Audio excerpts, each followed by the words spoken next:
Thank you very much, Mark. It's been a long build-up, but it's finally time.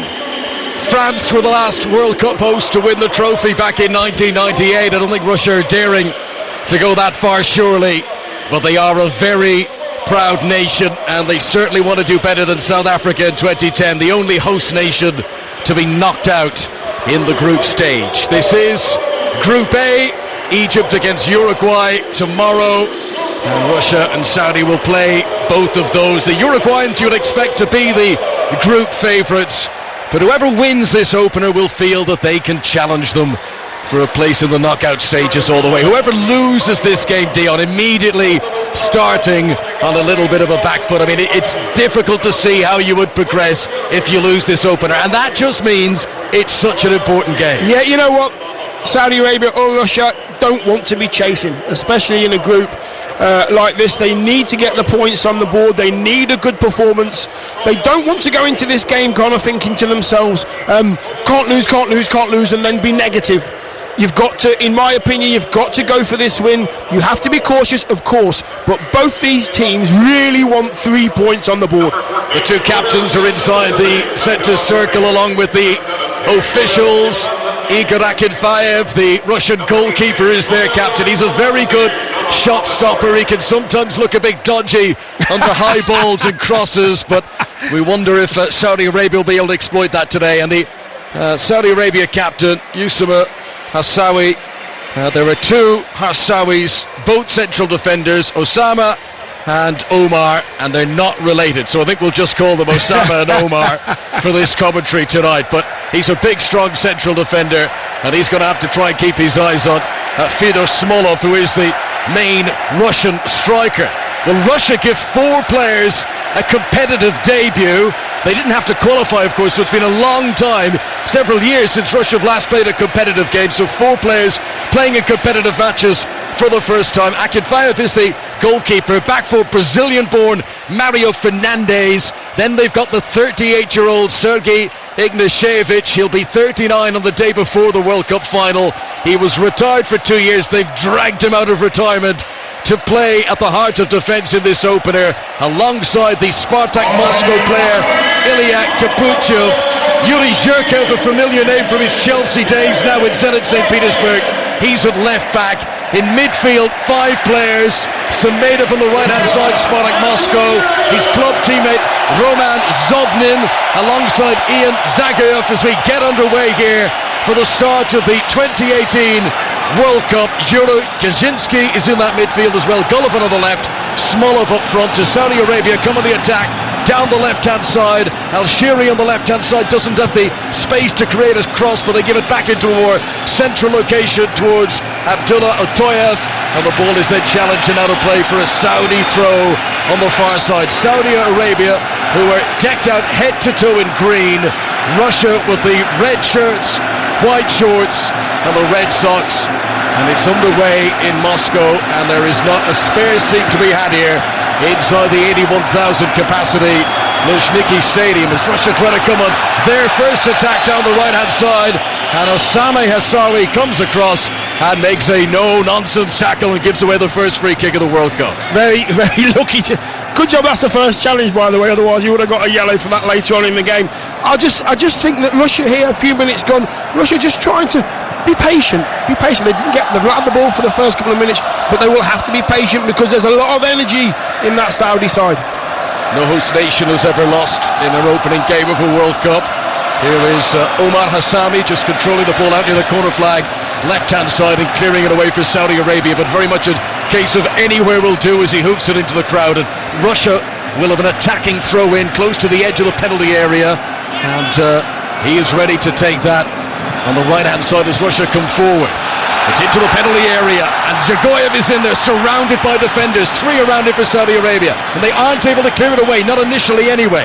They'll get another chance here with Mohamed Al-Salawi, and he's the centre forward. And again, they just hoof the ball away, and another throw into Russia on the right-hand side. Mario Fernandes, the right back, born in Brazil. Brazil tried to call him up in 2011. He's a good player, and he said he didn't want to. He's sort of a little bit of a playboy in his youth, liked the nightclubs, liked the partying. Turned down a call-up for Brazil. Yeah, I don't get that at all. But here he is in the World Cup in Russia. As Russia come on the attack with Alexander Golovin, the CSKA Moscow player, down the left-hand side, and that takes a deflection, and it goes out of Mohamed Alberek. There's a chance there, Conor. There's a chance there for Golovin just to chop inside. He's gone on his outside, he's gone to cross it with his left foot, and the defender's committed. If Golovin had just come inside and tried to cross it with his right, there was a chance of Russia getting ahead on goal. So it will be Yuri Zhirkov, former Chelsea player, to take the corner, hands and hips. Left-hand side, busy penalty area awaits. Early stages of the opening game, and it's headed away at the front post.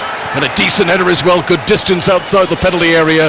Saudi Arabia brought everyone back to defend that, and it's hoofed all the way back to the Russian goalkeeper, Igor Akinfeev. Every player back there defending for Saudi Arabia, and Russia still leaving 2 or 3 players back just in case. I did mention they have got a few quick players as well up front, Saudi Arabia, so Russia being very cautious so far.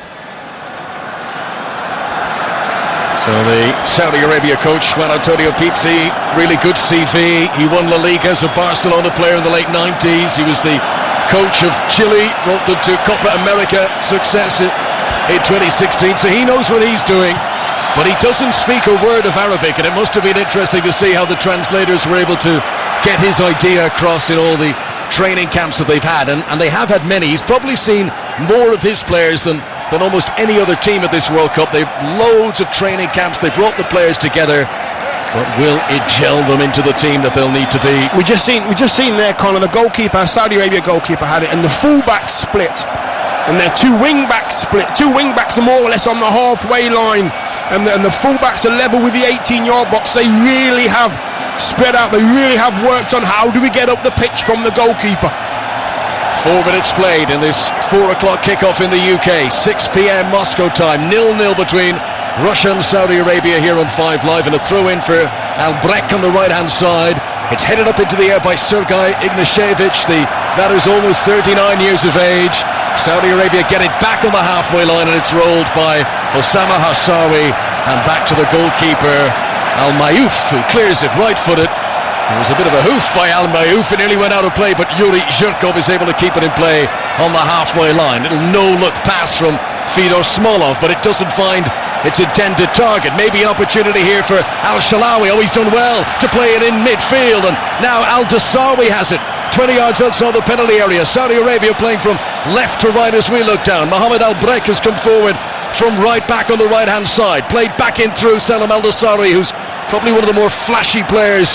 He's a winger, he's got a bit of pace, bit of skill about him, but Russia managed to close the Saudis down and force them back into their own half. Oh, the goalkeeper's come way outside his penalty area, and it's not a good clearance. Unfortunately, Omar Hassami is able to dink the ball away from the sliding Jagoyev, and now Saudi Arabia will come on the attack down the left-hand side. Al-Shiri has it, looks up, good choice to pick out Al-Dasawi on the edge of the penalty area, now into the box. There's a sort of a flash shot by Al-Sharani. There's appeals, it might have struck an arm in there. The Saudi Arabia fans behind that goal were screaming for a penalty. Nothing doing with the referee. Of course, there could always be some VAR work going on in the background here, but Russia managed to clear it away. That's the way they play the game. Saudi Arabia play the game. They will not lift the ball, by the looks of it, from what I'm seeing here, above waist height. Total football that allows Russia to get close. If they're not going to go long, you can get close, you can close them down. As long as you hunt in packs, they won't get through you. If you leave gaps, this Saudi Arabia side will find those gaps. Saudi Arabia are taking the cake to Russia here in the early stages. It's 0-0. We've got Al-Shalawi,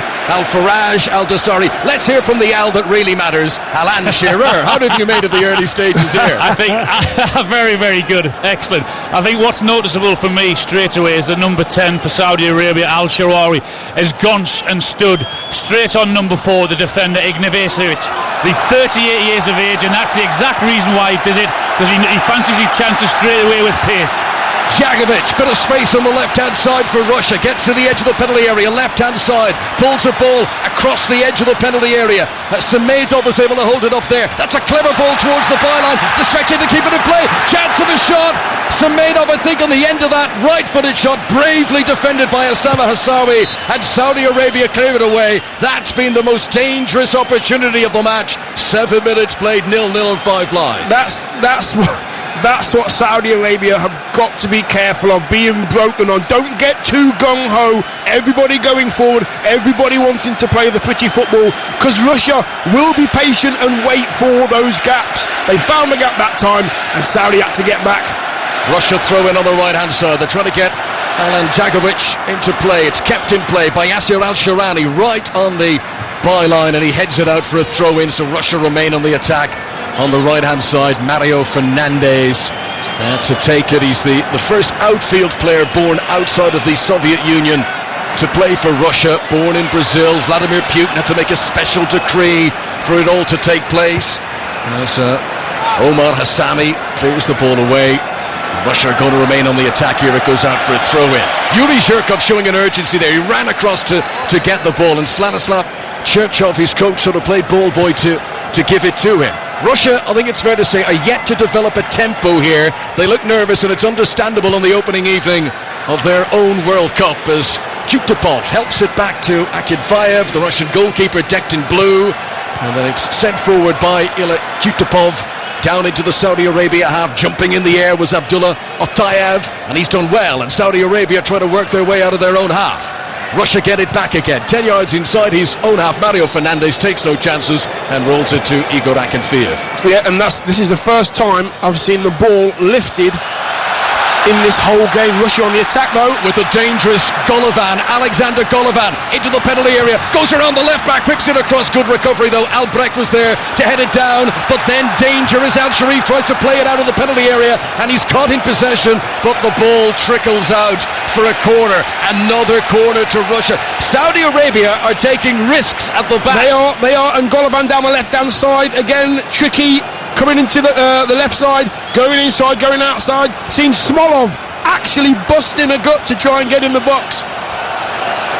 Corner's going to be taken again by Zhirkov. Down, deep down below us to the left. We're high in the stand here at the Luzhniki Stadium as the corner is whipped in powerfully towards the back post. Jagoyev was the target there, but maybe a chance of a counter-attack here. Al-Dasawi comes up over the halfway line. Right-footed ball into space. Al-Sheri's onto this. Has he the pace to get there before the byline? He does. Just drags it back under his studs, and then sweeping in. Golovin makes the tackle, and the assistant says it hit Al-Sheri on the way out. It will be a throw into Russia left full-back position. That's I tell you what, it's been a fast game so far. It's been a great start. End-to-end stuff. Both teams trying to do the right thing. But again, like I've said, it's concentration. The opening 15, 20 minutes, don't concede a goal. Saudi Arabia so far look to be hanging in there when it becomes defensively. Going forward, they look incredibly comfortable. Russia 0, Saudi Arabia 0. You were listening to 5 Live and the BBC World Service across Africa. Our commentary being beamed right across that continent. The greatest show on earth is underway. We've had a high-tempo start. Russia have had a chance. Alexander Samedov, the Spartak Moscow right-winger, scored 7 international goals in the past, one of them in the Confederations against Mexico last summer, but his attempt on this occasion was blocked away by Omar Hassami. Russia have possession with the old warhorse, Sergei Ignatievich. To his right-hand side, Kutepov. This is all 15 yards outside the Russia penalty area. Now up to the halfway line. Kaczynski help it forward, but Russia give it away, and a few groans from the crowd, and then they work hard to get it back again, and it's Roman Zobnin. That's a great ball into the edge of the penalty area. Chance of a shot for Jagoyev, but he couldn't get it on target. Good defending again. They're appealing for a corner. He's got it. And the referee, after a little consultation with his assistant, says that will be another Russian corner. You know what?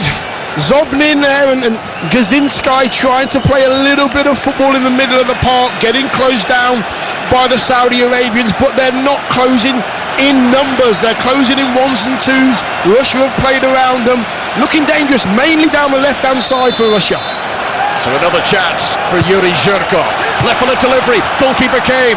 Good header away defensively though, and the ball comes back out to Zhirkov on the left-hand side. Golovin now whips it across, great ball in, goalkeeper scrambling, it's into the back of the net, and Russia have scored the opening goal of their World Cup, and it's the first ever international goal for Yuri Kaczynski. The Krasnodar midfielder puts Russia in front. There is hardly any emotion from the coach, Stanislav Cherchesov. but the Luzhniki Stadium erupts. The players, you can sense the pressure easing off their shoulders, and we're being told that the VAR is looking at this again to see if it's offside, but Russia celebrate what they hope and believe to be the opening goal. From what I'm seeing here, I'm looking at the screens right now, we can't see anything that's making us think that this goal won't stand, but again it's come down the left-hand side. Golovin, it got cleared out from the corner. Golovin gets it, he looks across with his left, but he doesn't. He goes through an in-swinger, and there's about 5 or 6 Russian players that could have got on the end of it, but they didn't. They only took one. They put it in the back of the net, and what a start for Russia. Well, the VAR has remained silent. I don't think there was any doubt, Alan Shearer, that goal was going to stand. No, what's noticeable is when they've had to defend 3 or 4 corners already, Saudi Arabia, and what they're doing is they're actually leaving 3 of their players on the 6-yard box, marking no one. And when the ball got returned back in, those 3 players were still standing there, not marking anyone, leaving Gazinski and 1 or 2 others at the far post for a free header. Great ball in and an excellent header. What a start for Russia. Good finish that, Alan. What a good finish, eh? 4 posts, he got up early. Defenders have got no chance. Playing zonal against a forward like that, no chance. You wouldn't mind that space at the far post though, would you, Dion? What a time for Yuri Gazinski to score his first ever international goal. There was a bit of controversy about him even being called up to the squad. He plays for Krasnodar, and many in Russia thought he was only brought in because he's a club teammate of Fido Smolov, the centre forward, and he was sort of in to be his mate in the camp and to help him around the place. Well, not only has he been in the squad, he's in the starting 11 for the opening game, and now he has scored the opening goal of the 2018 World Cup. Russia won, Saudi Arabia nil. We've just seen an image of a Saudi dignitary and a big shrug. What are you going to do? Big shrug from Putin. They're shaking hands. I think there was an undercurrent of a smile there from Putin on the screens. Great start though, Connor. What a start. Both teams having plenty of the ball, both teams trying to do it right. Russia obviously trying to go a little bit more direct to get into the final third than Saudi Arabia, but it seems to be working at the moment. Saudi Arabia looking a little bit rattled now. Omar Hassabi putting the ball straight out of play on the far side. Russia, suddenly they've all grown a foot in height, haven't they? They're brimming with confidence now, having scored that early goal. 12 minutes played when Yuri Gazinski managed to pop it into the back of that. It was a good finish. Now, here come Russia again. Surely a flag. It's going to be pulled back. Chance for Smolov, and saved by the goalkeeper. Al-Mayouf diving to his right-hand side. He fingertips it away. There's an injury, I think a clash of heads. And physios from both nations are being invited onto the pitch. Smolov is nursing his head. So too Mohammed Al-Brek. And we're going to have a little bit of a delay in play here. Al-Mayouf, I'm watching the replay here. He's actually offside, Connor. He's a yard offside, and he plays it in to where Smolov is on his way in, and there's 2 players that actually go to block it and collide heads there. That's what it is. They look okay though. Tell you what, and I'm with you, Dion. My first answer was he was offside. Yes. Had it been allowed to continue, Al-Mayouf has made a brilliant save. I mean, he's diving like Clark Kent turning into Superman there out to his right hand side to fingertip it away. I was just about to say catch it. Why didn't he catch it? Connor, what's been said to the referees and their assistants is if there is any doubt whatsoever then to let play go on, and that was a classic example of that. He is half a yard offside, so if anything had to come of that, I'm sure they would have looked at that and disallowed that. And pulled it back for an offside. Okay, fair enough. Both players. And as you know, I've got 2 members of the Strikers Union here with me. I mean, I presume you welcome that as being the right way to do it, Alan. Yeah, but if there's any doubt, they're going to look at it anyway. Yeah, so absolutely. What I am worried about is if they continue to get involved in everything, you're constantly going to have to look at something. That'll stop the flow of the game. Yeah, we often talk about, it was a late flag from the assistant. There's going to be a lot of those in this tournament because they've been told, unless they're certain, don't flag and let the VAR deal with it after the event if necessary. Yeah, deal with the situation, see what happens with the situation and let VAR deal with it if they need to get involved. Correct. That wasn't tight, that one, though. That was a yard offside, wasn't it? It was, way off, way off. Well, Moscow is bouncing. Luzhniki Stadium. This is the start Russia wanted. It's the start Vladimir Putin wanted. And you just wonder, can they now ride the wave, Russia? Can they build on the confidences? Roman Zobnin has it 10 yards inside of Saudi Arabia. Gives it to Yuri Zhirkov. on the left-hand side. Little 1-2 with Zobnin. And then back inside their own half again to Ignashevich, who looks like he's all sorts of bandages and plasters. It looks like he's been held together down there as he rolls it to Kutupov. Back to the goalkeeper, Akinfayev, and a clearance down the field headed on by the Brazilian-born Mario Fernandes. It's won back in the midfield by Al Jassim. Well, they don't hold on to it, Saudi Arabia. They've made a lot of errors inside their own half. Mario Fernandes tries to cut in off the right wing. Good touch by the defender Al-Shirani. And then it goes out of play for a Saudi Arabia throw, and they have got to get themselves together, or Russia are going to double their lead soon. Yasser Al-Shirani, who's one of the sort of poster boys of the Saudi Arabia team, the famous computer game FIFA. A couple of years ago, he was the cover star. If you bought the Middle East version, you had Lionel Messi and you had Yasser Al-Shirani on the cover of the computer game. So that's the sort of status he's got. Saudi Arabia come forward into the Russian half. Al-Shirani, we've just been discussing, has it near the halfway line. He's the longest hair of all the starting 11 Saudi players. Back into his own half to Omar Hassami. On his right shoulder, the captain, Osama Hassawi.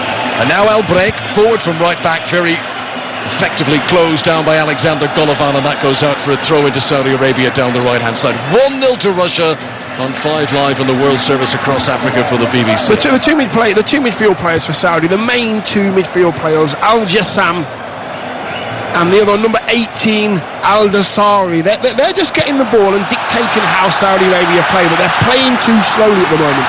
Another chance for Russia down the right-hand side. Samedov tried to play in the early cross, but he put it too far in front of Smolov and Tagoyev, who'd made good runs inside him, and that's easily mopped up by the Saudi defence. And Saudi Arabia have it now in midfield with Al Jassim, who plays with Al Ahly. Now, he's got a lot of international goals in the past, 18 international goals for him. At the moment, Saudi Arabia finding it difficult to get out of their own half. Omar Hassami lays it off a little bit short, and now on to Osama Hassawi.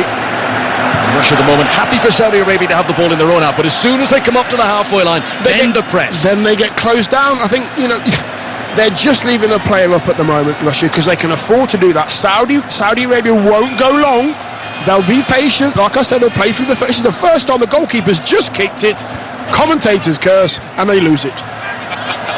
Controlled in the middle of the midfield by Roman Zobnin. Might have been a rough challenge on him. Referee blows the whistle. Free kick to Russia inside the centre circle. It was Mohammed Al-Shalawi, who scored 16 goals in qualifying. Mind you, 8 of those came in the 2 games against Timor-Leste. 1-0 to Russia in this, the opening game of the World Cup. We've almost played 20 minutes, so almost midway through the first half. Now, here is Golovin in the penalty area for Russia, left-hand side. His pass was behind Smolov, and when it went through Smolov, there was no one at the far post arriving for Russia. So Saudi Arabia will clear it away. Good burst by Al-Shirani, the left back here. He's up over the halfway line, nearly leaves the ball behind him, but recovers well. Al-Shalawi's ahead of him, played into the penalty area. Al-Shalawi gets in there ahead of the defender, but Kutupov does enough, and it goes out for a corner. That is by far the most dangerous passage of play we've seen from Saudi Arabia. They still trail 1-0 to Russia. Kutupov had to make the header. He actually slips a little bit. If he doesn't get that ball, the forward's got an easy header on goal. He completely messes it up. Good defending. Ignashevich, I don't know where he was to help his defender out at all.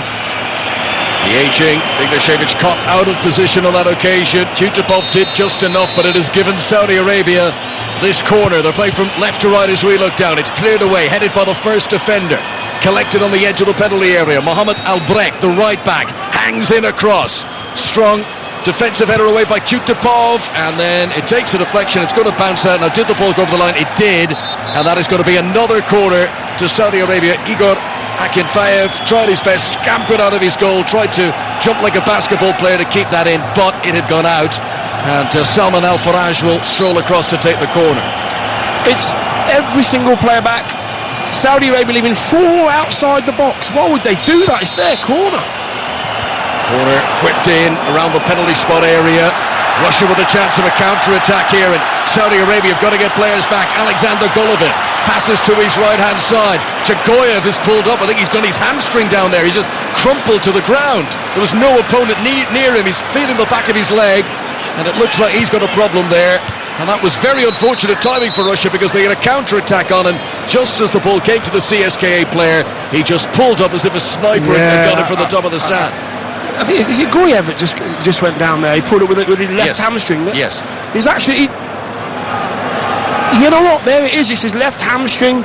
He was going towards the ball. He had a runner back around the outside of him, and he just holds his left hamstring there. In the game, we'll always say it looked like he's been shot by a sniper from the crowd, but he's just gone down. You know exactly what he's done. If it is a hamstring, he's not going to be able to continue, and he's getting up really gingerly now, so I'd be surprised if he can carry on. That's the voice of Dion Dublin watching this game of the 0-5 live in Moscow. Russia 1, Saudi Arabia 0. Alan Shearer, Mohamed El Salawi, I mean, he put the pressure on Kudapov. It was good movement from the striker, and Al Shirani, the left back, did ever so well to create that chance. That's how Saudi could cause problems for Russia, that sort of counter-attack position.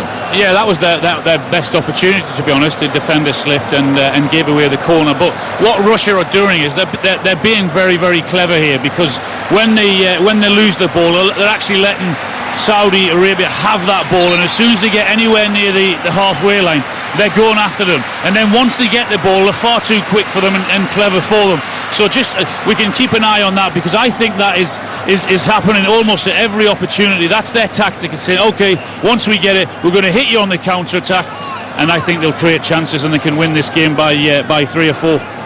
Right, well, it looks like that is the end. It is for Alan Zagoyev, the CSKA Moscow player. That hamstring injury means he's going to play no further part, and it will be the Villarreal midfielder Denis Cheryshev, who has caused a bit of a stir in the build-up to this tournament. He's the man who comes on.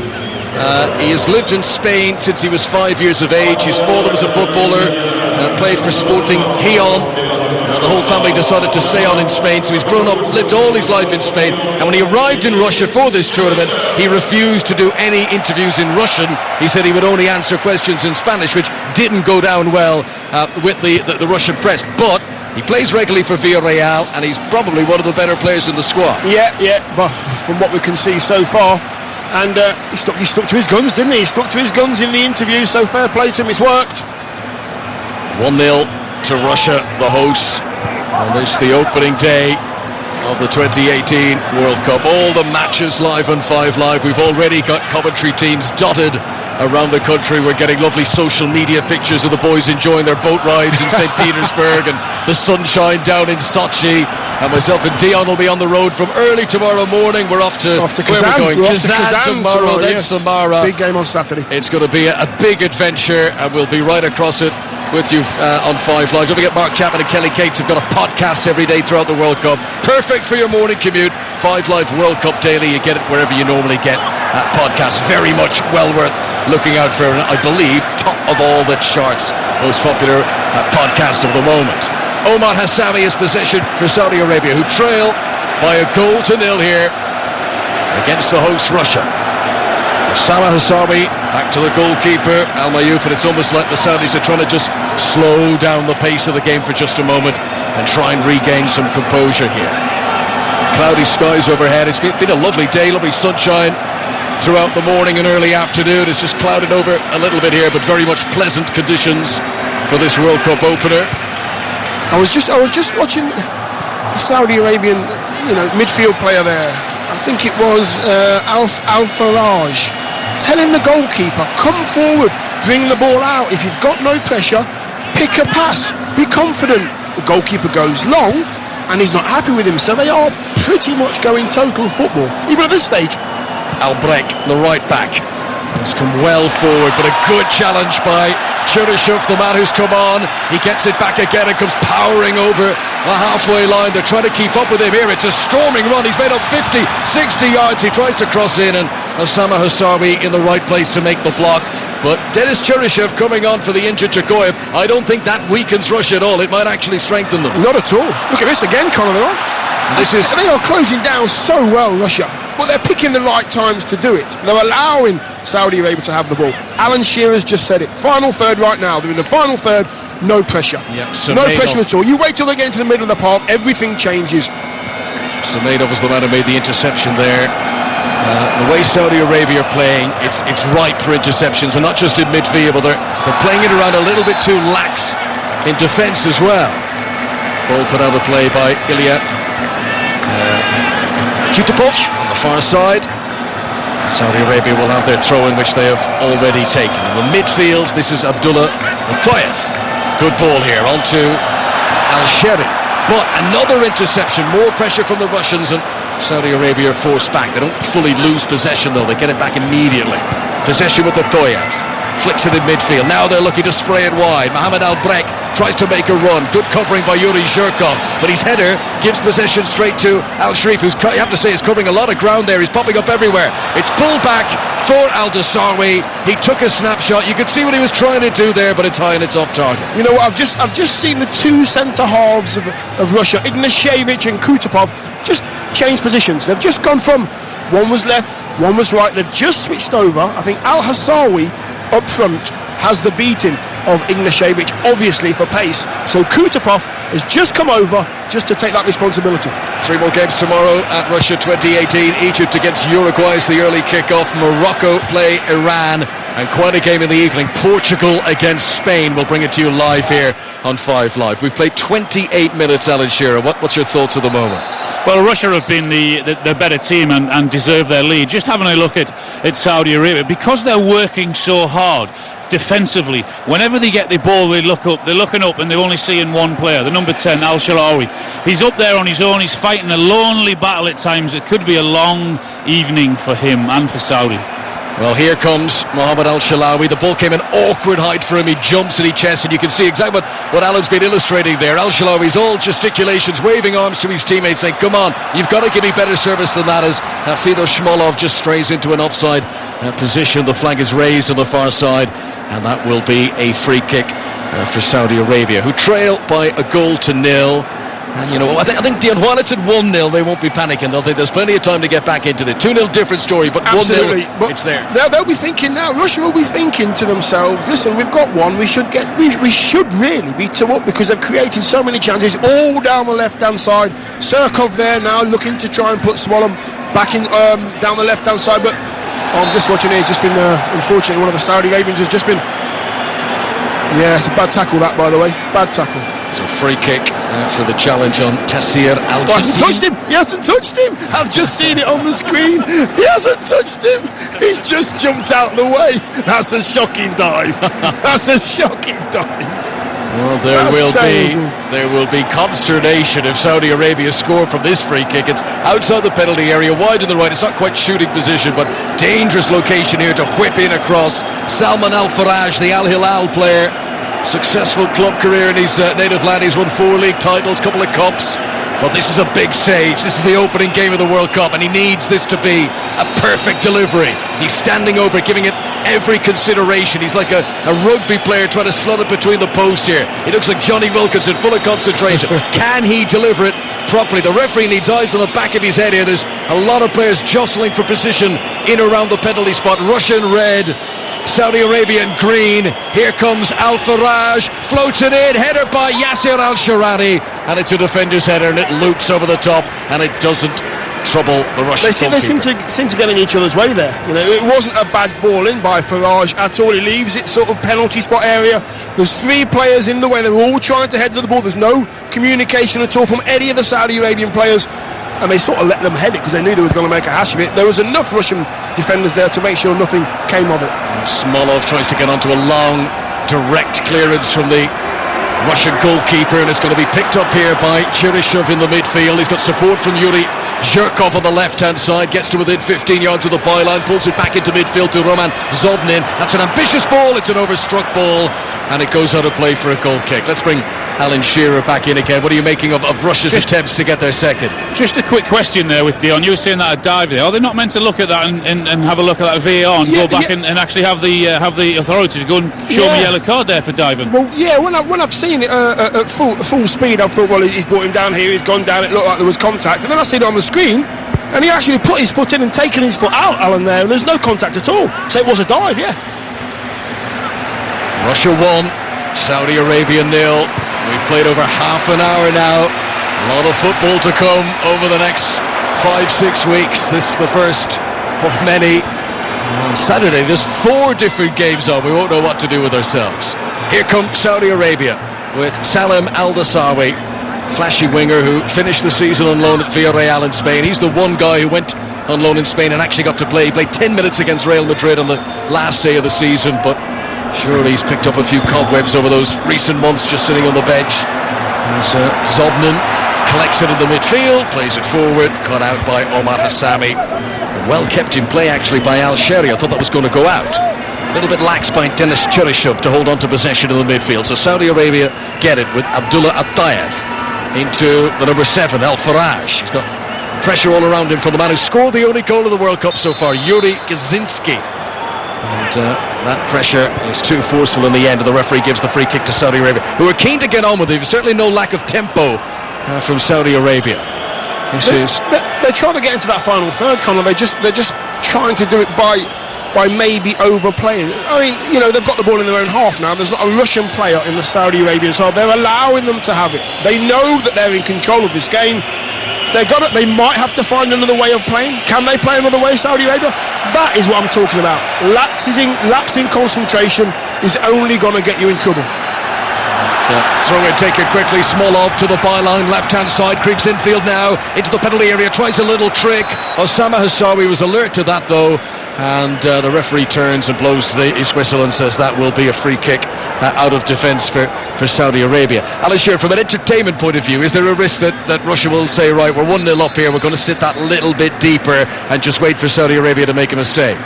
I think that's what they're doing. Is we've said it once or twice. Is that they're quite comfortable, and it's obviously one of their tactics to say, okay, we're quite happy with you to have the ball, but as soon as you get near the halfway line, and every single time they're doing it, and when they win the ball back, if they're just a little bit brighter and quicker, they can create space and create chances by doing that, because that tactic is obviously working for them nearly every time.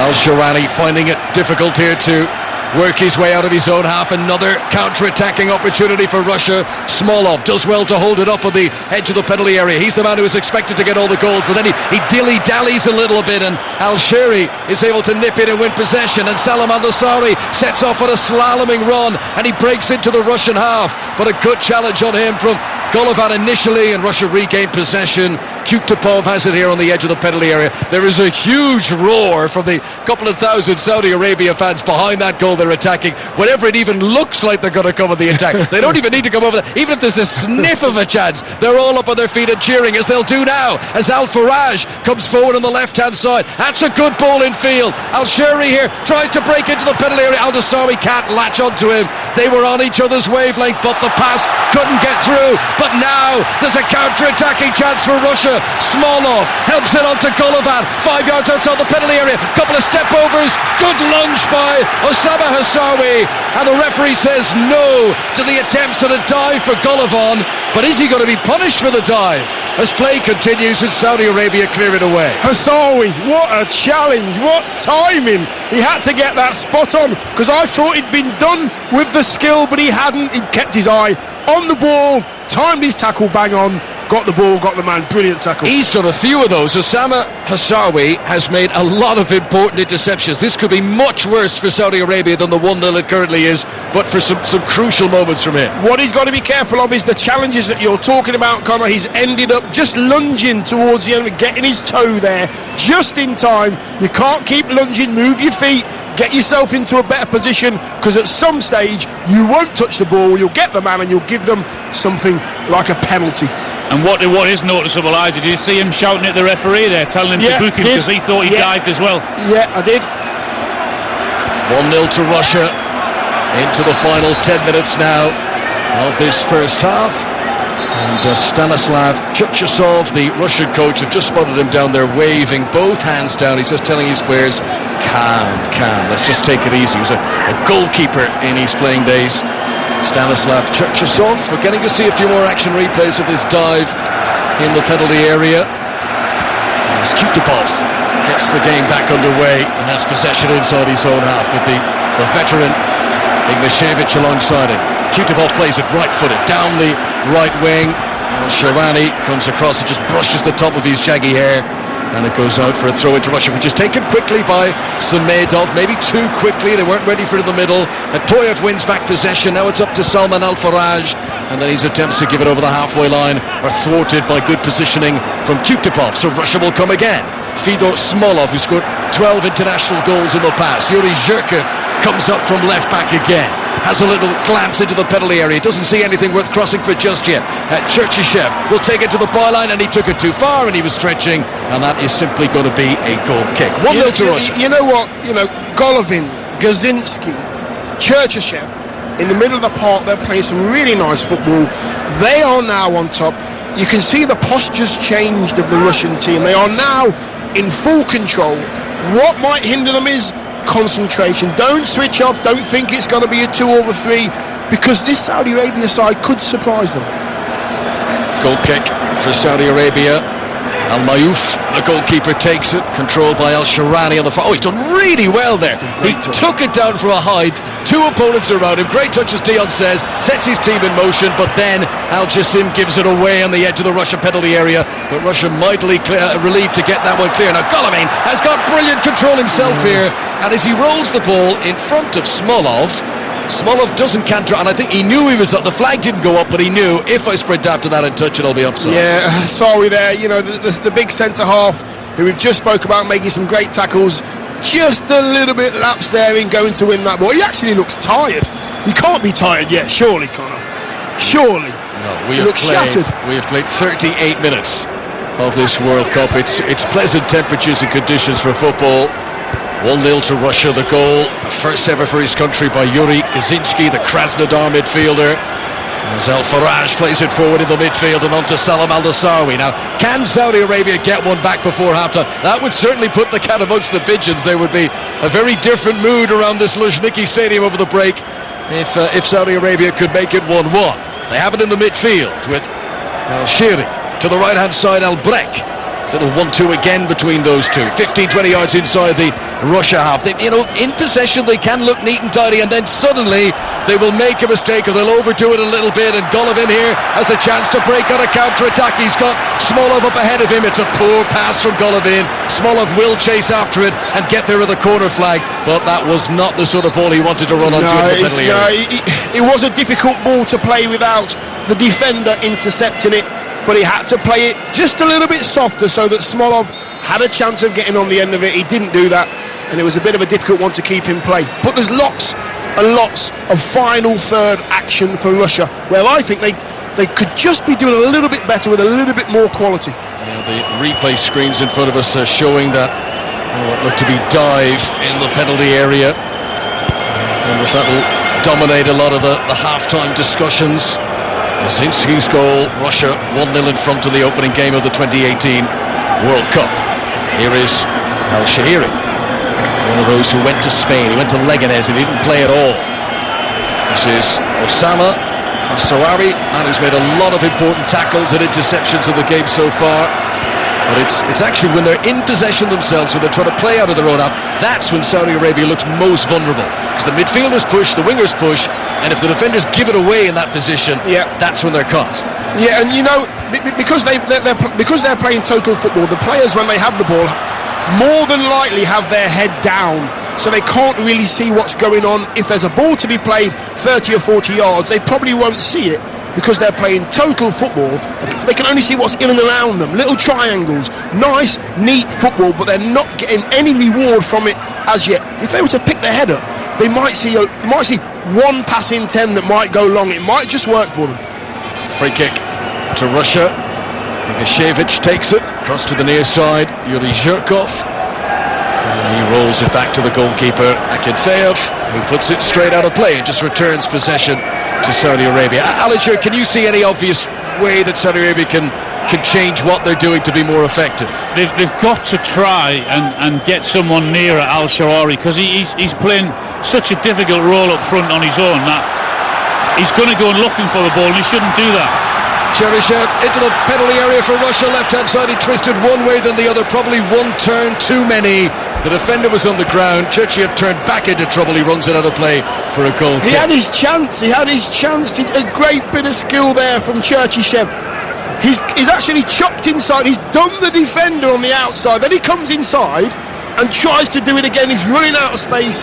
Gives a goal kick away because he's just trying to be a little bit too elaborate there. There's other Russian players getting into the box. He's just got to find the space and let the player find the ball.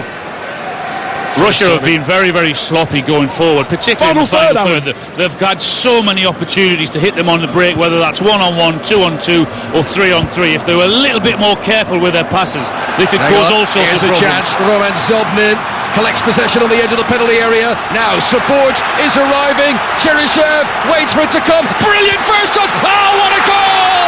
Russia get their second, and that is quality from Denis Cheryshev. The way he dinked the ball away from the last defender there. He was calmness personified. He didn't rush it. He knew exactly what he was doing. Russia 2, Saudi Arabia 0. What a time to score. 2.5 minutes before the break. Cheryshev, what a finish that was, by the way. What a break by the Russians. A nice little over. It gets picked up there. What he does, he gets his head up, rolls it into, I think it's Smolov's feet, and then Cheryshev actually leaves two defenders on the floor. They both dive in. They think he's going to shoot on his left foot. This time, he chops at the right time onto it. In fact, he chips it over two defenders, Alan. That is just unbelievable skill. It's a fantastic finish, but it's exactly what we've been talking about all half day.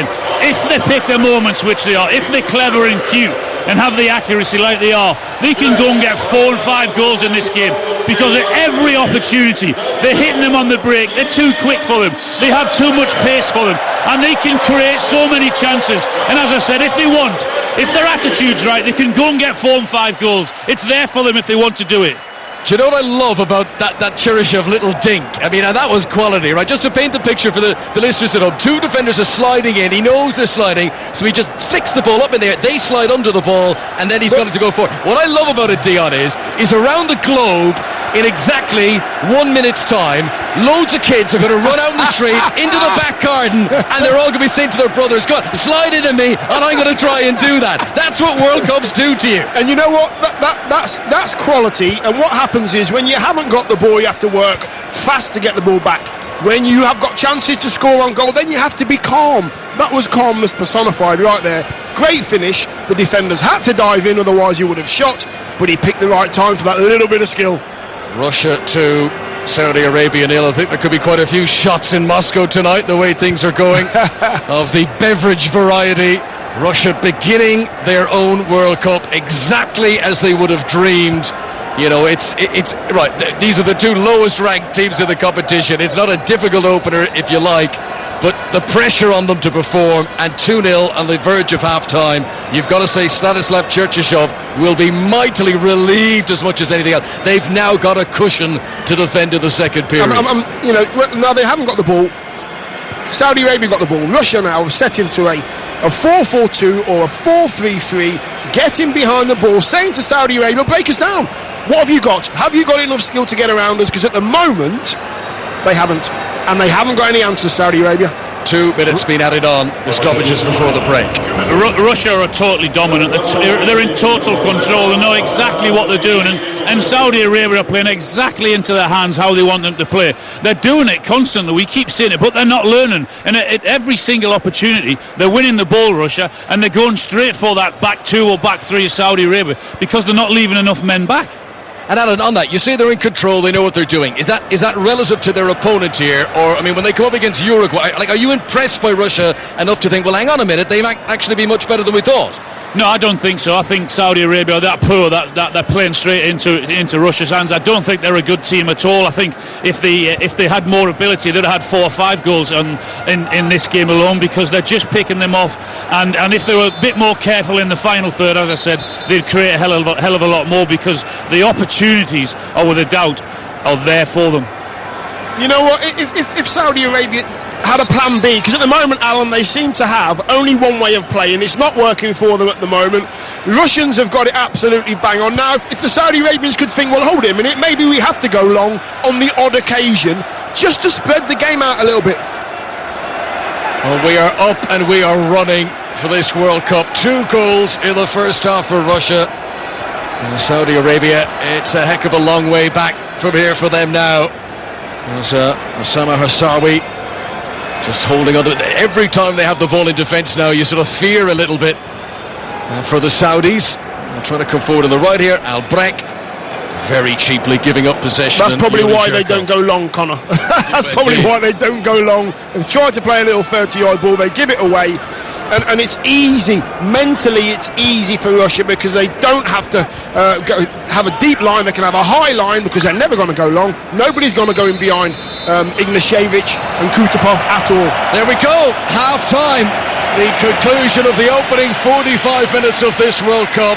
Yuri Gazinski scored after 12 minutes. That calmed a lot of Russian nerves, and if anything it just increased the errors from Saudi Arabia, and eventually the substitute Denis Cheryshev was able to nip in with some glorious skill to create the opportunity, and then finished with a flourish. 2-0 to Russia at the break, and for both players it's their first international goal, and Russia surely no stopping them now for this game at least. No, not at all. I think, two very different goals as well, both coming from the left-hand side. Gazinski there with a fantastic header. We've just seen Cherchishev's very cool and cultured finish. The quality of the football has possibly been played by Saudi Arabia, but it's ineffective. Russia have got it spot on. The Russian fans are happy, chappers. This is what they wanted. Russia 2, Saudi Arabia 0 at the break. We are back underway. 2-0 to Russia, who were cheered off the pitch by their supporters. Welcome back as heroes for the start to the second half. There haven't been any changes in personnel. We're back underway. And Yuri Gazinski, who scored the opening goal of this World Cup, that was after 12 minutes.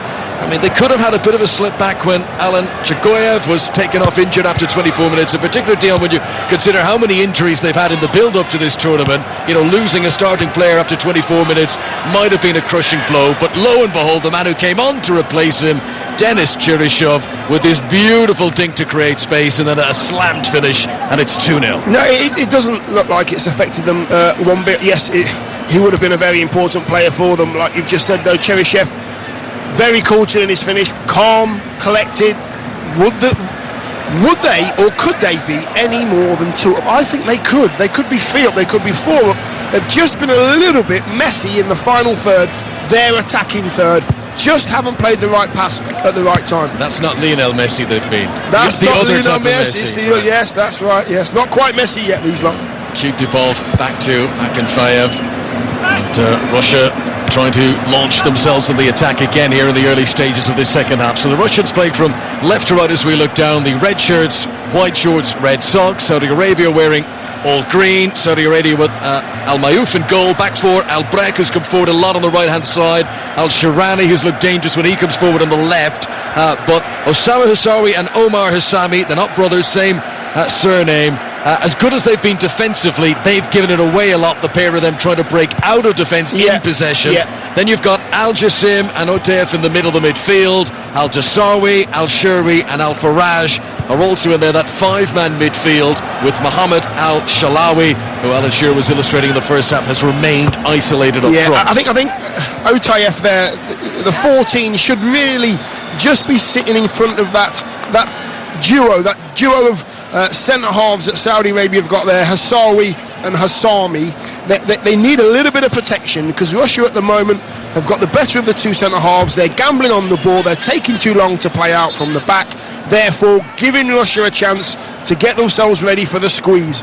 We'll keep an eye to see if that three, that Al Dassawi, Al Faraj, Al Sheri, if they will in fact push forward a little bit more. They might as well go for it, Alan, Saudi Arabia. I mean, it's the opening game, 2-0 down. You might as well lose 3-4 as not gamble everything on getting back in it, because lose this one and that could be their World Cup over.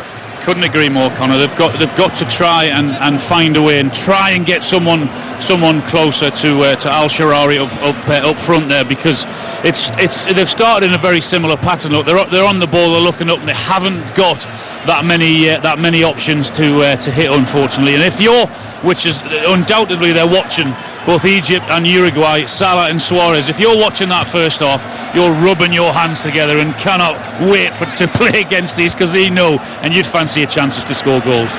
It's great the action is finally up and running, all the build-up. We've been waiting a long time for this, but 2-0 to Russia, both goals in the first half.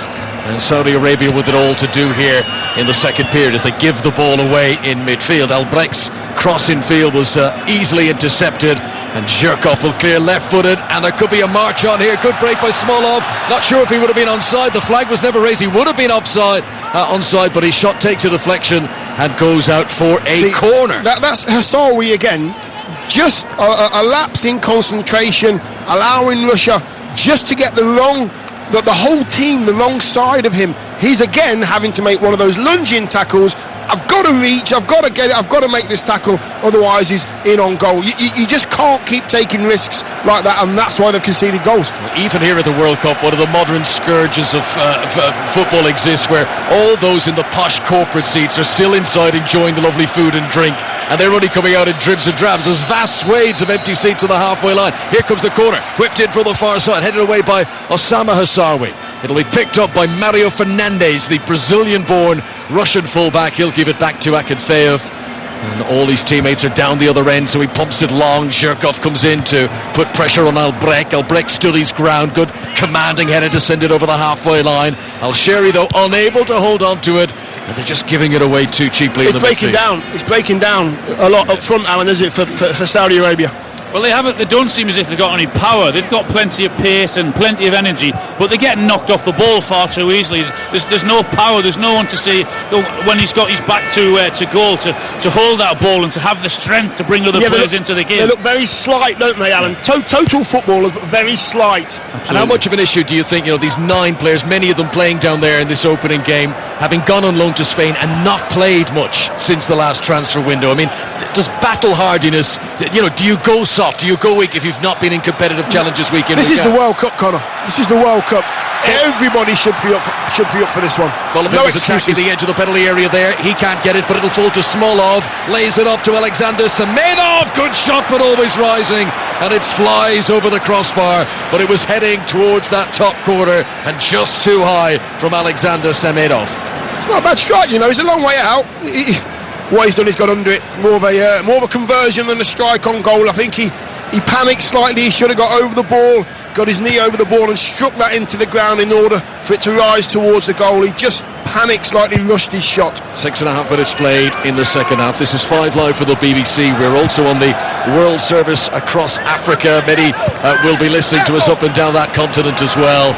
The goals, Kaczynski to set Russia on their way, and then the substitute, Cheryshev, is the man who made it 2-0 just before half-time. We're seeing on our screens Vladimir Putin deep in conversation. He'll be relaxed now, knowing that his nation have got this 2-goal lead, as Zobnin comes over the halfway line on the far side. Roman Zobnin, the Spartak Moscow player. I remember being at Anfield earlier on this season. He played when Spartak were beaten 7-0 by Liverpool in the Champions League. That's exactly what Alan was saying there. You've got Dasari in the middle of the park. He's got the ball under control. 2 Russian players around him.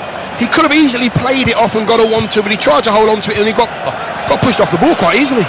Almost a nice little move down the right wing there with Mario Fernandez showing his Brazilian heritage as he sort of flicked on a 1-2 there, but it didn't quite come off, and Saudi Arabia regained possession. And this is Osama Hassawi at the back, rolls it to the right-hand side onto Mohamed Albrecht, up to the halfway line. Russia falling back into the defensive formation. They're defending the end away to our left-hand side. Here is Abdullah Atoyev, still just 10 yards inside the Russian half, and they're working hard without possession, Russia, to limit the opportunities for the Saudis.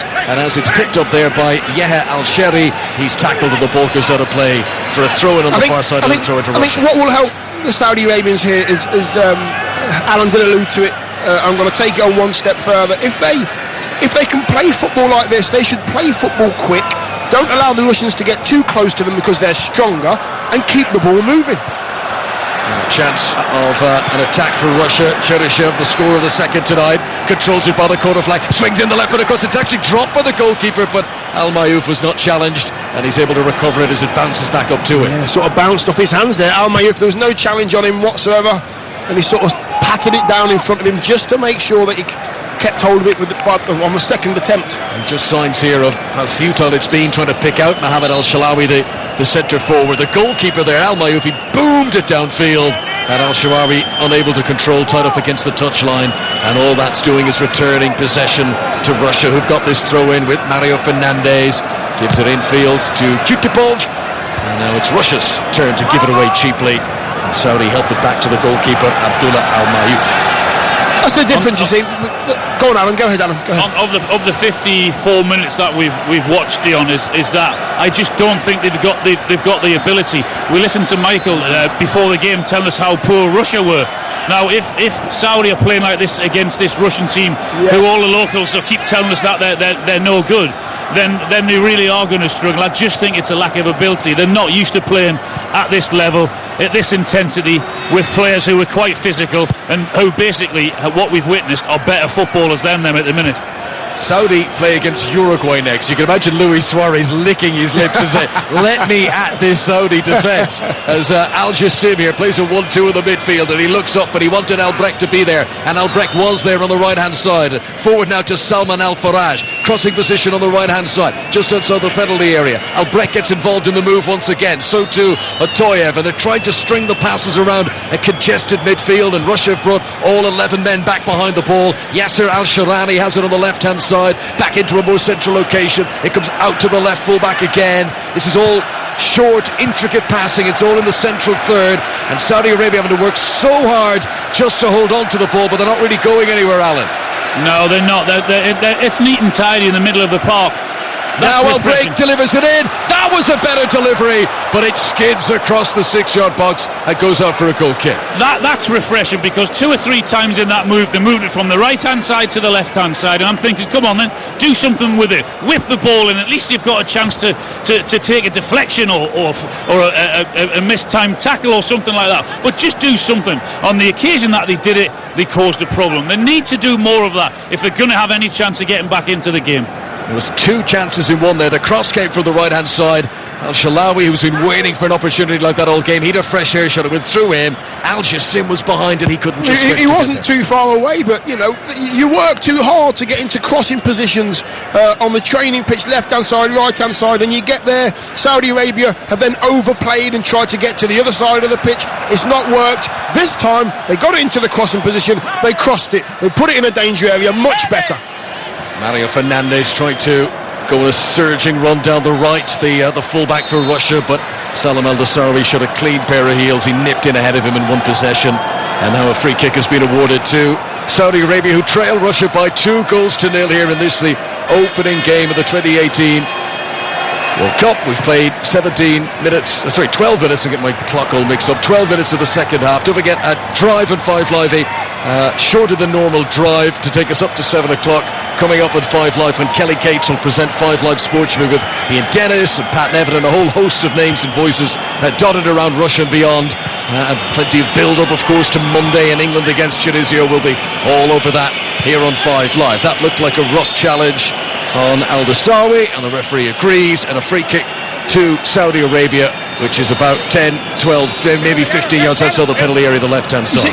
Just a couple of times there, Saudi Arabia, you know, Breck there, pinging the ball from left to right, finding the opposite marauding fullback. That means that Russia have got to take the whole of their team across the pitch in formation. Make the Russians move across the pitch. Make them think. So a free kick will be taken by Taseer Al Jassim. He's got his hands in his hips. He's waiting for the signal for the referee, who's watching all the pushing and shoving in there. There's a flicked-on header on the front post, but it's off target, and he couldn't quite get the direction on it, Salman Al-Faraj, but it was a chance. And Saudi Arabia have looked dangerous. There's been good deliveries from free kicks in the game so far. That wasn't a whole world away. You know what, that's a really difficult finish, that, Alan. One of those headers that are really difficult. You can't put any pace on it, Alan, can you? You just got to try and guide it.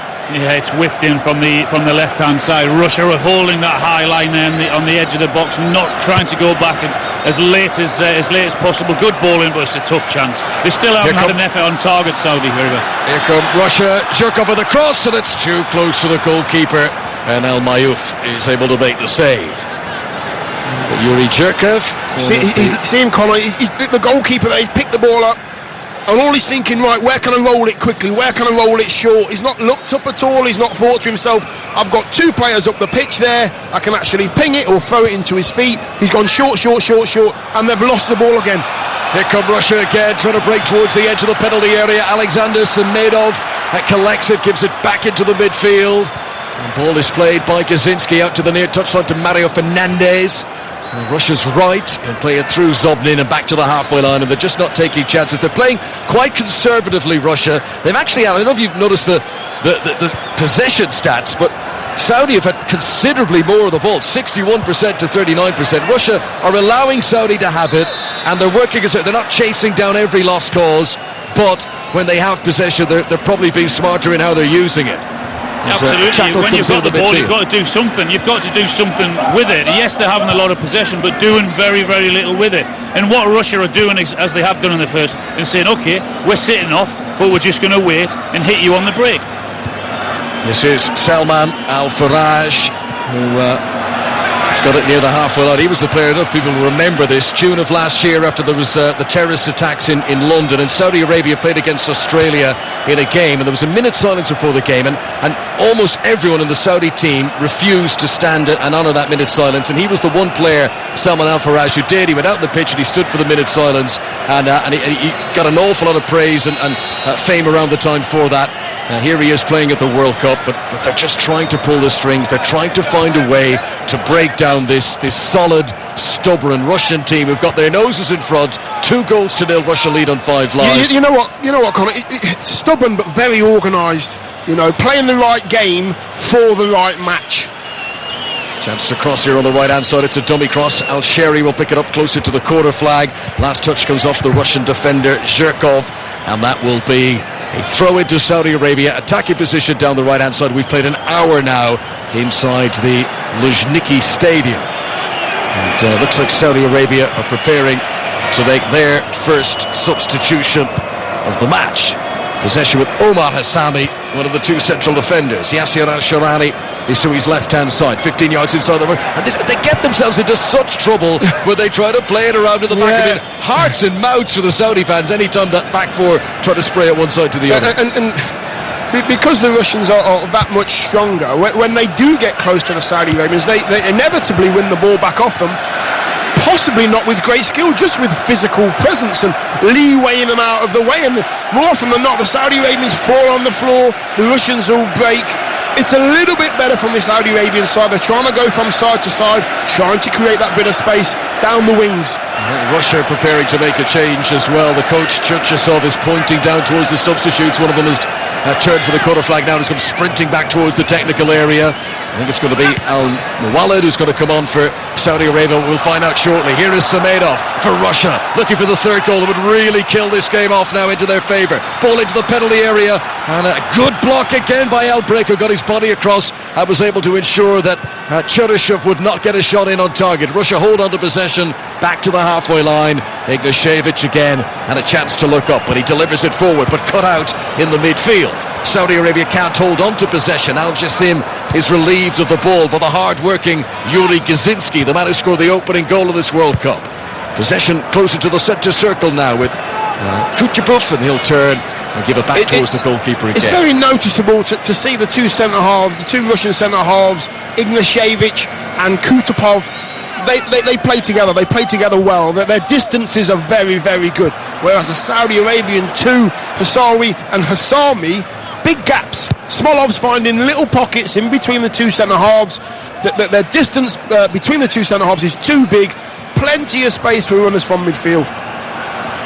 This is Utayev, midway inside his own half. Saudi Arabia playing right to left. Another one of these hoofed clearances out towards the touchline, which can't be easy for the fullbacks to receive. Albrecht has done well in the circumstance. Over exuberant challenge in on him by Cheryshev, and now we will have the change, and Fahad Al-Muwallad is going to come on, and he'll take the place of Abdullah Atoyev. So Fahad Al-Muwallad, who's a young player, 23 years of age, he's a fast winger. He's got pace on him, and he's coming on for a more defensive midfielder in Atoyev. So maybe, Alan, they're going to push forward now and commit a second striker up top. That's exactly what's happened, Conor. You see his position straight away. He's gone up straight alongside Al-Shari. They've gone two up front. He's screaming at them now to do that. And at least they're going to try and have a go and try and get back into this game. And then almost to counterbalance that, immediately Russia take off their winger, Alexander Samedov, and they bring on a more central midfield, more defensive-minded midfielder, Dala Zuvayev, who Celtic fans might remember he scored against them in the Europa League for Zenit St. Petersburg this season. So Kuzayev is on for Samedov, and Fahad Al-Walad is on for Saudi Arabia. As Russia come on the attack, good ball into the penalty area, header on target by Cheryshev, but didn't have the power, and it's saved by the goalkeeper Al-Mayouf. Just left his run late there, Cheryshev. Left his run late, seen what kind of ball was going to be coming in the box. Again, you've got Hassawi, the centre-half, trying to predict what kind of pass that's going to be played. He gets caught out of position again, leaves his centre-half partner in the lurch, and they get another chance, Russia. I just think if they don't change this way of playing, they've tried to go with two up front now. If they can get the ball to them and they can use the ball right, something might happen for them. Yeah, Fahad Al-Muwallad, who's come on, the man who scored the goal against Japan that secured the place of the World Cup for Saudi Arabia. They've come here to Moscow, they've been in the spotlight of the opening game, they've conceded twice in the first half, and for all their possession, they've really not created many chances of their own. 3 games tomorrow at the World Cup. Egypt against Uruguay is the early kickoff. We'll bring you Morocco against Iran, and the evening game, it's a big one, Portugal against Spain, tomorrow on 5 Live. 2-0 to Russia. They normally start what looks like a Mexican wave when the game's rubbish, but this has been far from rubbish.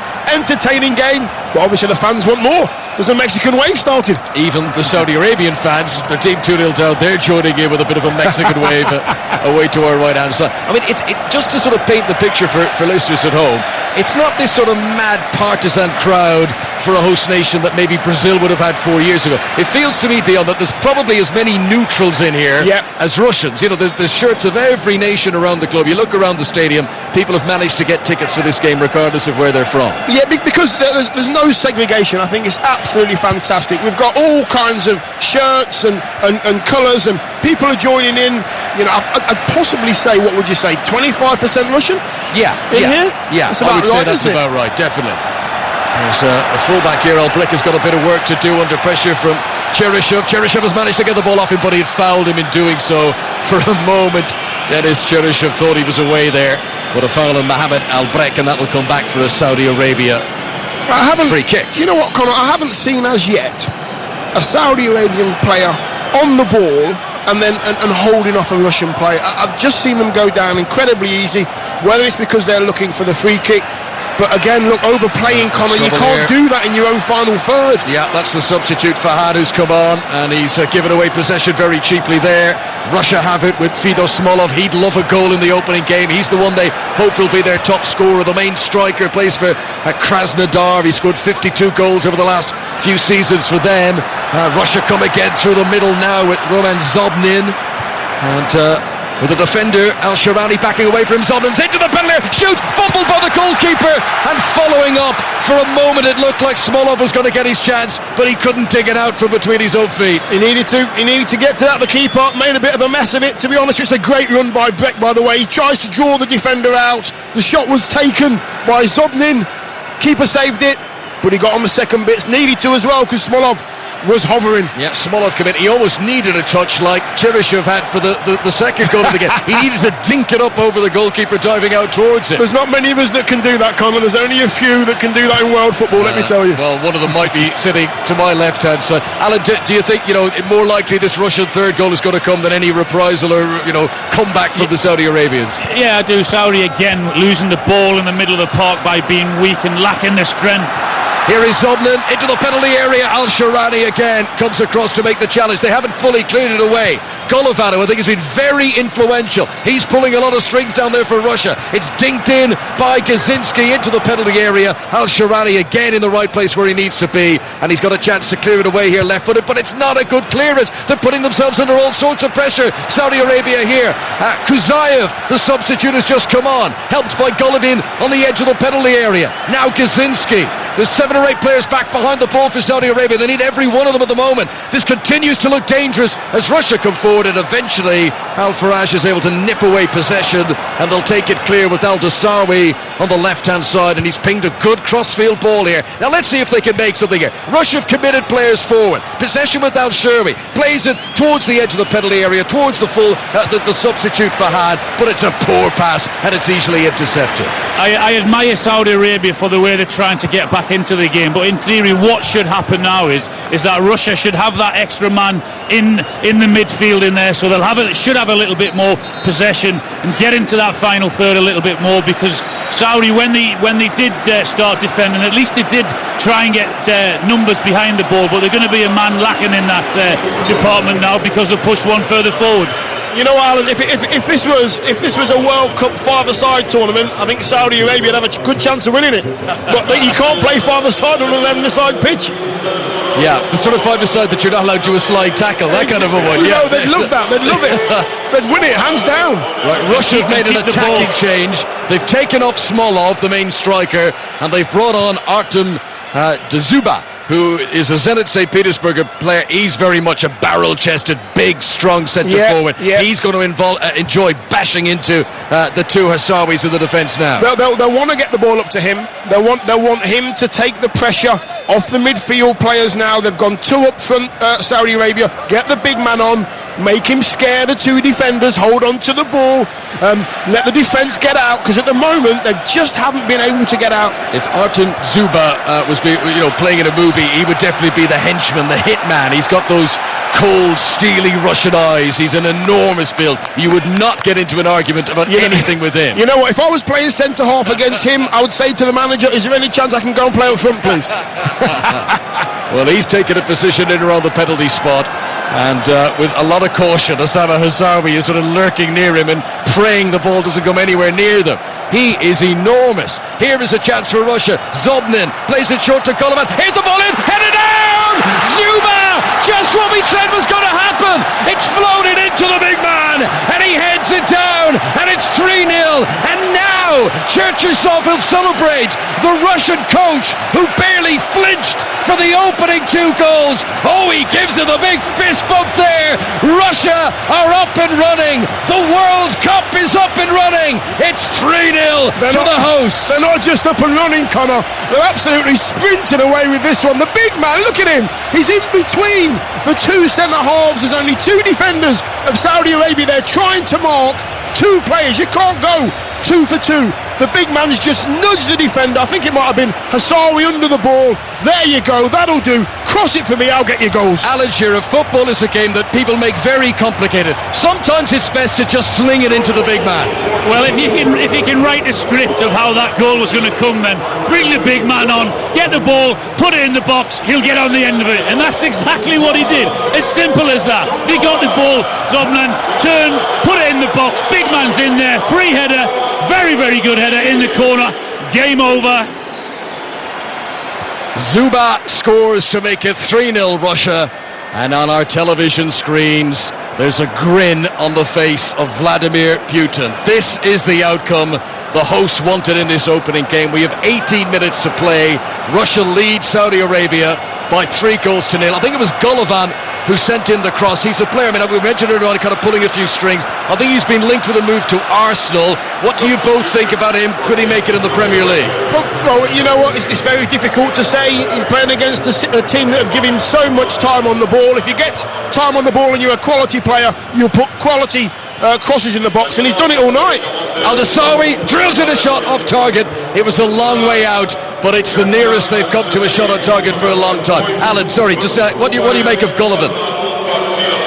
It's very difficult to judge because he played against a very poor team, and I don't want to put them down too much, but I'm sure Dion Dublin would still look good playing against this lot. That is terrible. That's sorry, terrible. Dion. Below the belt. That's below the I'm belt. I'm off. That's it. The mic's dropped. No. I meant that was terrible for Saudi Arabia. I mean, they're not that. Are you kidding me? They've been awful. 3-0 to Russia, and the Saudis are now in damage limitation mode. Just as they had tried to be brave, they brought on the new attacker Fahad Al Muwallad, And then on comes big Artem Zuba. And a proper old-fashioned centre-forwards header there. No nonsense. Messing about. Bang! Into the back of the net, 3-0 to the hosts. No nonsense. Here is Mohamed El Brek. Is this going to get worse for Saudi Arabia? Still over 16 minutes of normal time to play. Russia, who've had 9 attempts in the game, 5 of them have been on target. Saudi Arabia yet to challenge Igor Akinfeev, the Russian goalkeeper. They have yet to have a shot on target. Here is Salman Al-Faraj in the midfield, trying to control it, being helped out by Tazir Al-Jassim, but it's difficult in there, it's congested. They win a free kick, Saudi Arabia. The Russian players, you can just see they're enjoying it now. 3-0 in a game that carried such weight, such pressure. Had they lost this, I mean, they've been sent to Siberia, they're 3-0 up, they can relax. And when the game started, I did think to myself, wow, Saudi Arabia look sharp, they look good, they're trying to play the game in the right way, but the Russians have chosen the right tactics tonight. Zobnin attacks down the right-hand side, Yasser Al-Sharani slides in, and he puts it out of play. And a throw into Russia, and they will take their time over it now. And Mario Fernandes, the Brazilian-born player, he's been in Russia for many years. Apparently he doesn't speak any Russian. He claims he can understand it, but he doesn't want to talk it. So you can imagine what it's like for him in the dressing room, the only foreign-born player in the team. But he gives them a little bit of something extra on that right-hand side. He looks a quality player. And big Zuba up front. I mean, I think it was his first touch, and he managed to head it into the back of the net. Just watching the replay of the goal there. Great header from the big man. Agility. Look, we're watching the replay on the screen right in front of us. And he's gone over to the manager. The manager saluted to the big man, and he got a high five. A military salute from the coach Stanislav Cherchesov towards Artem Zuba. And it was very much to say, job done. 3-0. The Saudis ain't coming back from this. This. There's a free kick here on the right-hand side for Russia. It's because, again, Dasari on the left-hand side for Saudi Arabia trying to overplay. Just pick a pass and get your team up the pitch. Get them away from your goal as much as possible. At the moment, they're still overplaying. Russia have got a free kick. The big man's in the box. Watch out. What do you think? What do you think they're going to do, Dion? They might play it short. They might play it short out. Well, Yuri Zhirkov is standing over this. So too Alexander Golovin. And it's 7 or 8 yards outside the penalty area, wide on the right-hand side. It'll either be an in-swinger off the left boot of Zhirkov. That looks likely. No, he'll run over it. Golovin, right-footed, floated in. Header this time by Zobnin, but it's not on target. And it's wide and a goal kick to Saudi Arabia. Yeah. Still 3-0 Russia. Yeah, yes, it's not a corner. It's a free kick. It's out wide, and it's forcing Saudi Arabia to mark. They have to mark. They have to do a job. This is my man. I'll do this. You do that, man. For corners, as Alan said earlier, they put 3 across the 6-yard box. That's why corners have been such a problem for them. Well, these nations have only met once before. There was no shortage of goals the first time Saudi Arabia beat Russia 4-2. That was in a friendly long time ago. This is the real deal. This is the opening game of the 2018 World Cup. And Russia leading Saudi Arabia by 3-0 here on 5 Live and the World Service across Africa from the BBC. Don't forget to download the 5 Live World Cup daily, perfect for your morning commute. Mark Chapman and Kelly Cates bringing you that podcast every day throughout the World Cup. Very important that you get downloading that to keep up with all our content from across Russia. As Golovin here gets a little talking to by the referee, and Saudi Arabia get the game back underway with the throw in down below us from Al-Sharani.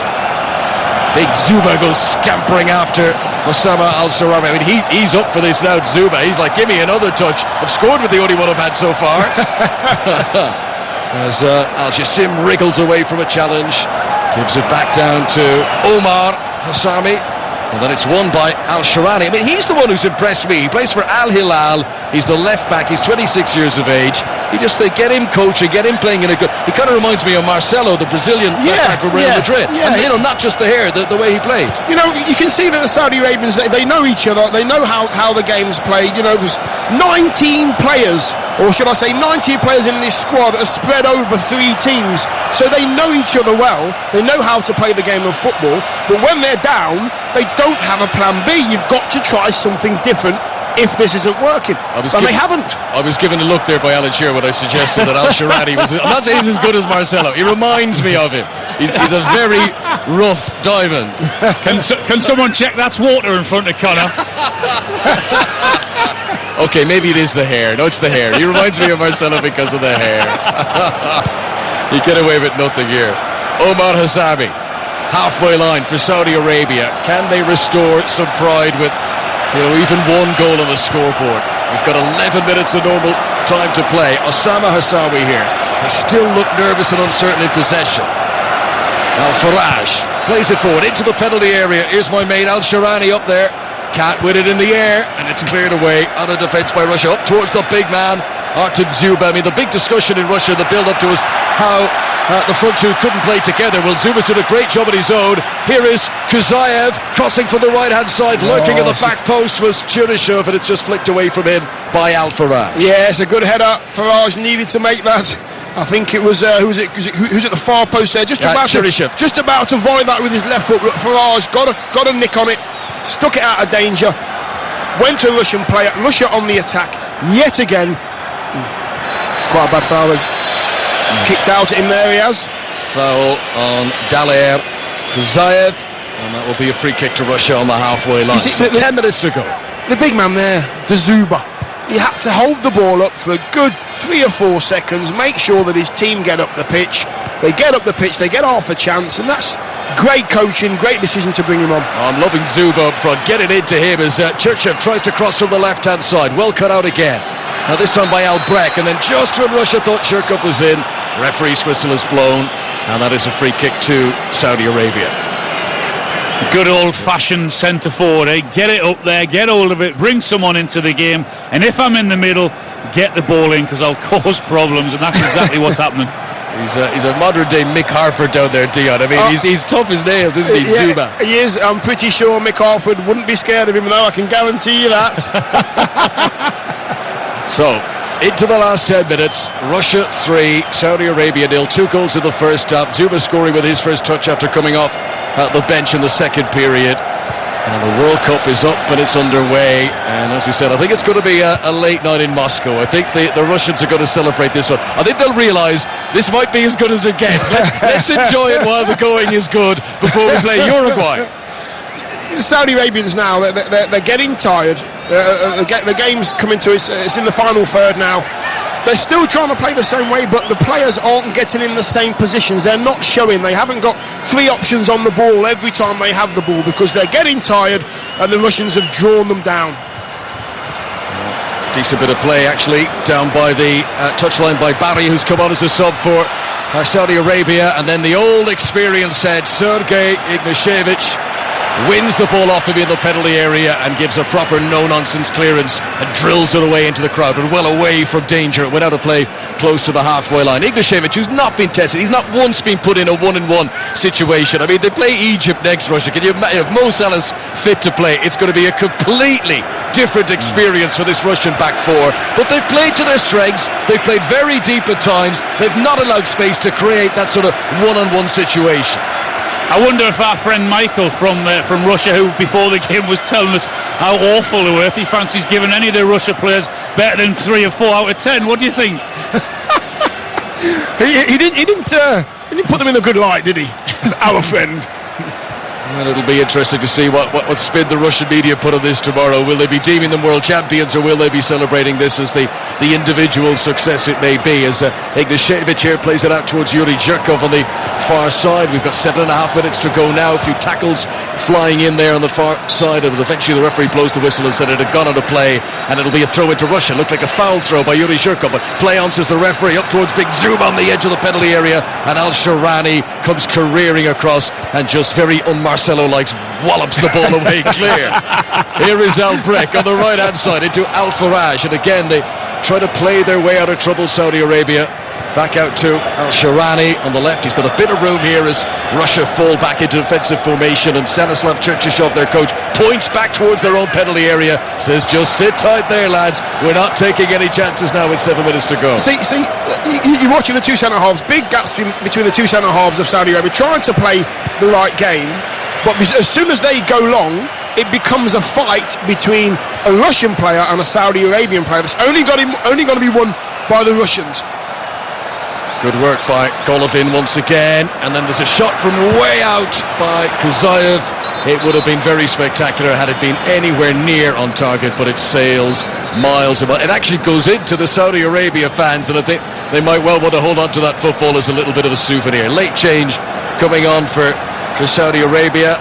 Mohamed Assiri will be making a very late introduction here just to see out the game late on, and they're going to take off the striker Mohamed Al-Salawi, who really, I mean, he won. I was going to say for one, he didn't get a slip. Do you know what he did?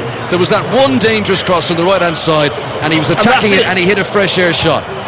And it is it, but I just wonder, at this level, it's the World Cup, you need to take the one chance that comes your way, surely. You can't afford to flop. It's the World Cup, Colin. You need to create a lot more chances than they've created tonight. They've got into good positions to cross the ball. They won't cross it. The reason why they won't cross it is they haven't got a big Zuba to stick it in the back of the net. They're very intricate, very slight players, want to play the game in the right way. So if you cross it, it's a wasted cross. That time, the time they did, it was left in an area. It became a dangerous cross. 3-0 Russia, and big Artem Zuba is on the prowl again. He's got it wide on the left-hand side.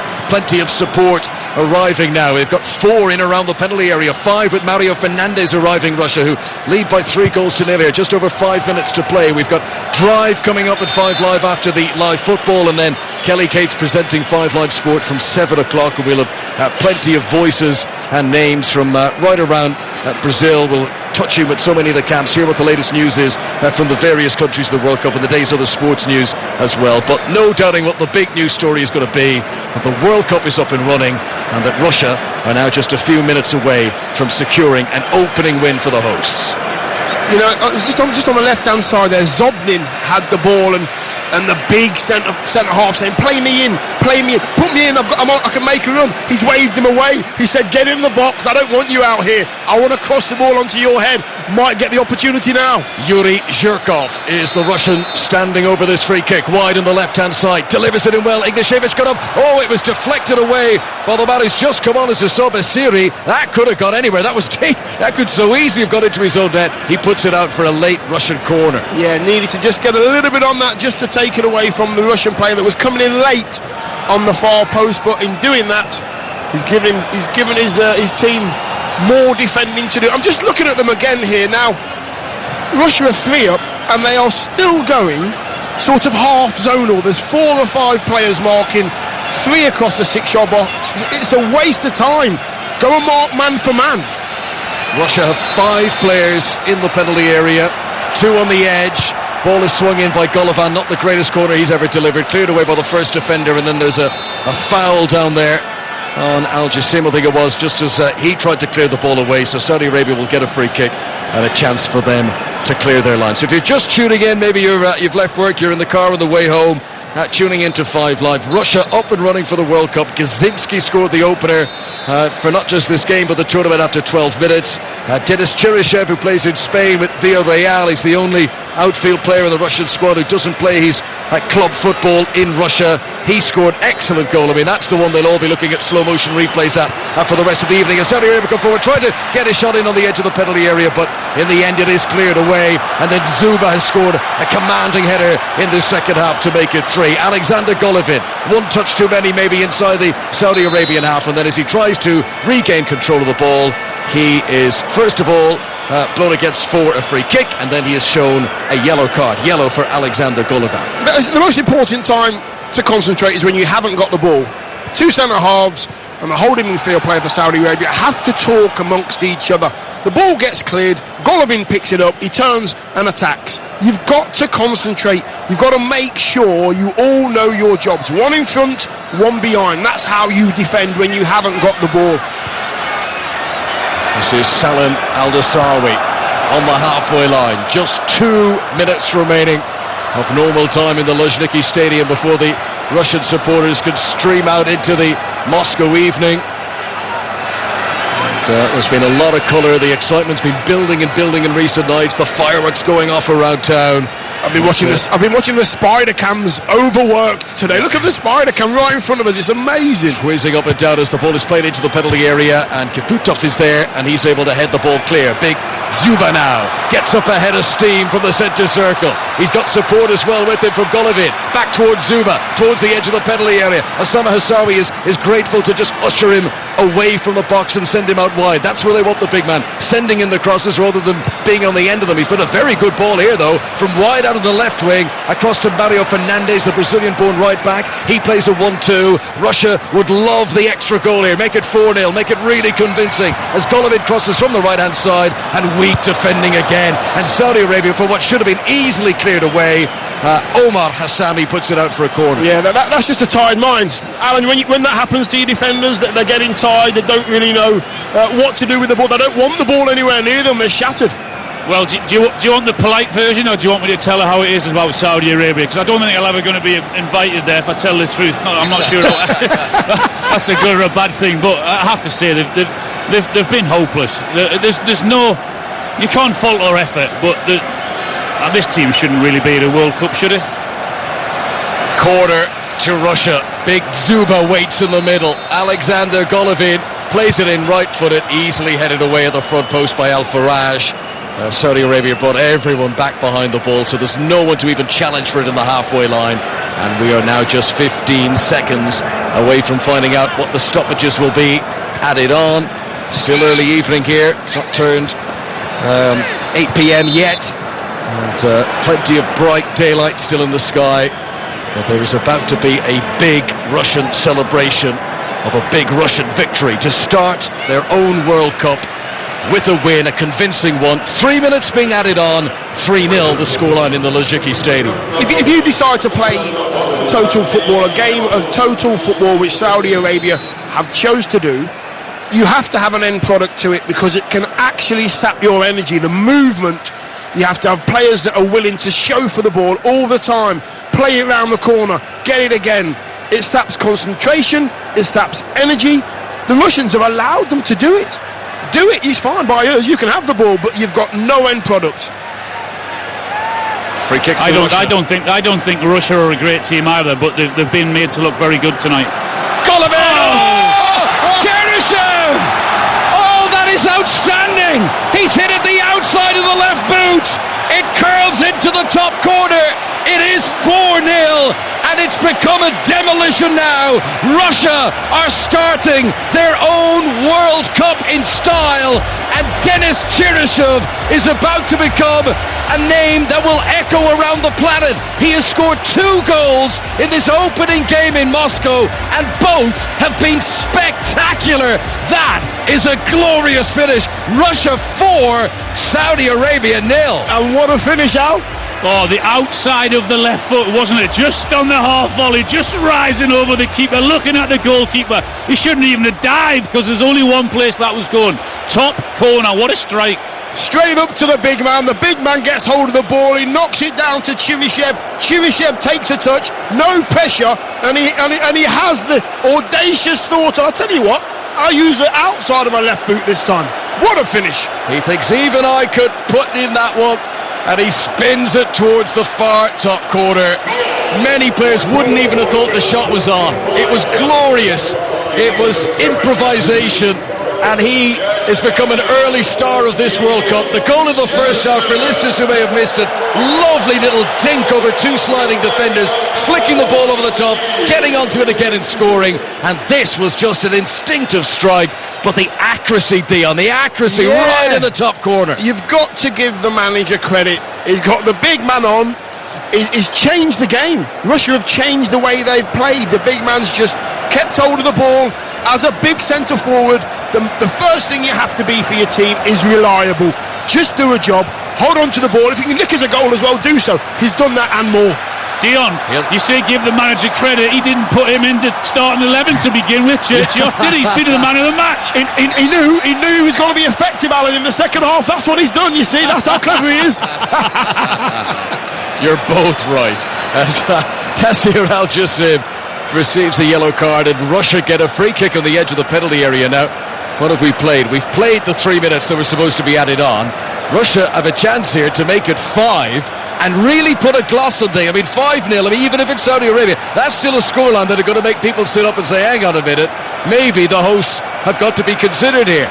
Yuri Zhirkov standing over it, Alexander Golovin could be the right-footed option. I mean, this isn't a bad location, Alan, for the free kick.